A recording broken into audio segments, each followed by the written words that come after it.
Let's go, John.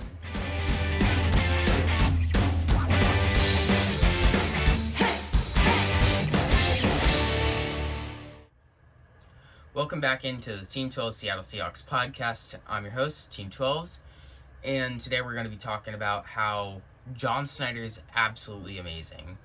What he's done this offseason, he's hit the ball out of the park. There's still some more moves that we need to make, but at the rate that he's going, I think we are potentially a top tier team in the NFL, up there with the Chiefs, the Buccaneers, and the Packers. Because with the moves that we've made so far, such as re-signing Ethan Posick for center, maybe drafting if we draft a center for some competition there, because Ethan Posick wasn't exactly a top tier or middle of the road. He was slightly below league average. So maybe if we get some competition in there, he can get a little better. He has some more continuity with the offensive line.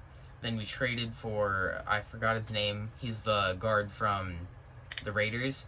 First 2 years of his career, he played left guard. He was a top tier left guard in the league. And then they had some problems at the offensive line. They switched him over to right guard over the past couple of years. He hasn't been the greatest. He's been really solid, but he's more of a left guard fit. So we have Dwayne Brown with the blind side. We have Brandon Shell. He was also league average. We have Damian Lewis. He was near Pro Bowl level last year, and he's going into his second year, so he'll be improving with more continuity as well. So I think he's going to be a Pro Bowler this year. That's my prediction for him. And then I think our offensive line is potentially, at best, going to be a top 5 offensive line in the NFL next year. And then we also signed the tight end. I think his name's Gerald Everett. Don't quote me on that. I'm like 90% sure his name's Gerald Everett.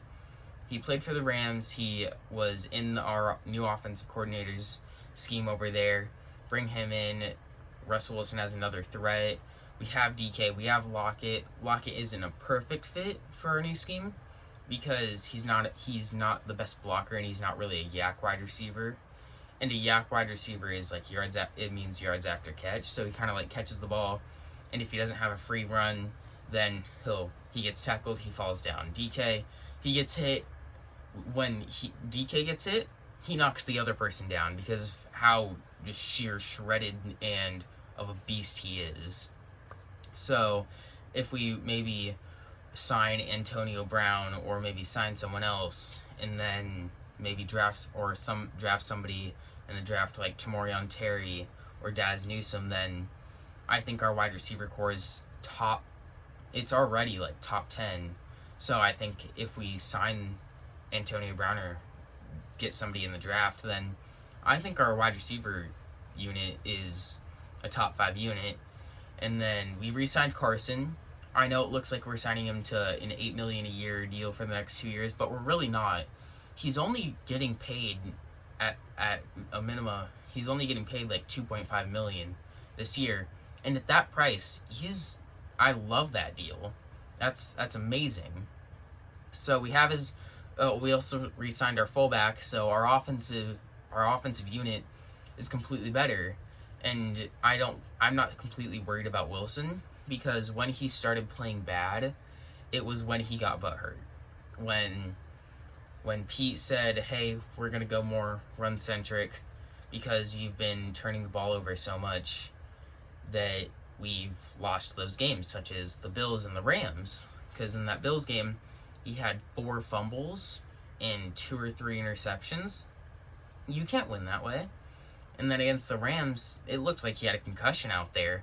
He had an easy run for 20 yards to a touchdown, and then he threw it to a crossbody to the left side of the end zone, and it lost us the game, pretty much sealed that we lost it because they got an interception off that. And then onto the defense, we signed Ahkello Witherspoon, the cornerback, and I don't know if I mentioned that already, but I kind of do like a pre-talk before each video.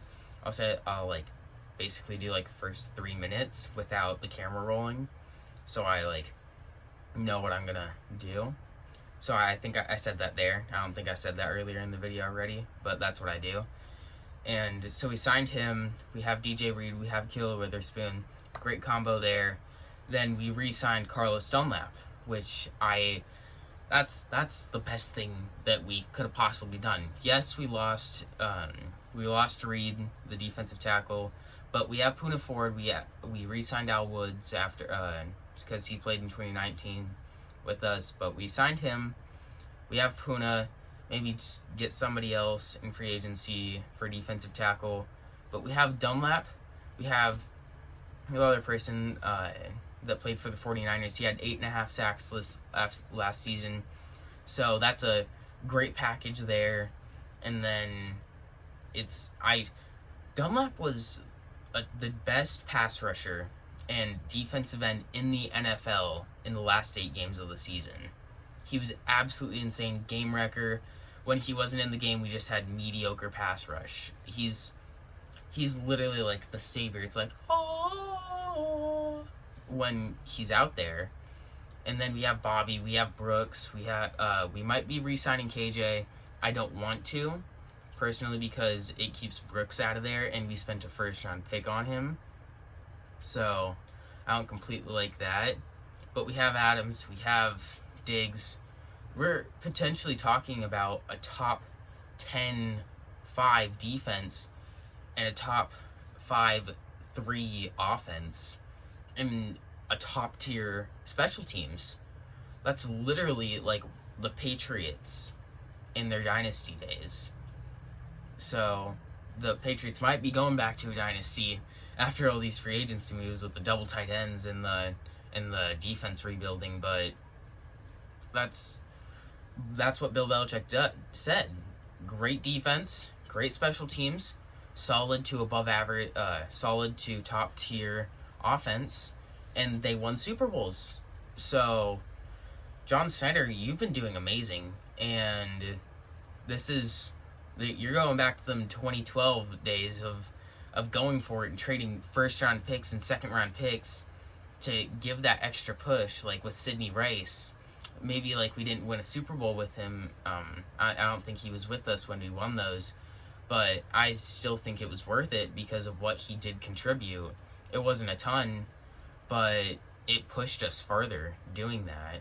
You traded unproven talent for proven talent, and that was a great decision. Maybe like you'd prefer extra draft picks, but not all those guys are guarantees. Like in the second round a couple years ago, he kind of got cute with it, and he drafted a defensive end. I don't even know his name, but he had some character issues, and he hasn't done well in the NFL at all.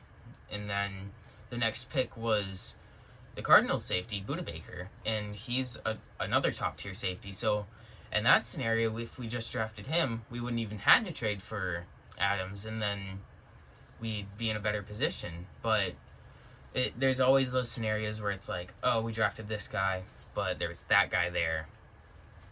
But it doesn't matter, because John Snyder is amazing, and we just need to make a couple more moves, like a third wide receiver, maybe a backup running back, a one more cornerback, a defensive tackle, and you're talking about potentially having a serious shot of winning the Super Bowl, and not just the pure optimism and it's pure realistic, oh my god, this could happen. And this is the end of the video. I think I pretty much covered everything that I wanted to talk about today. Thank you for watching. Please like and subscribe. I'll have a link in my description for my Discord, and it's free to unsubscribe anytime you want. Thank you for watching, and I hope you have a good rest of your day.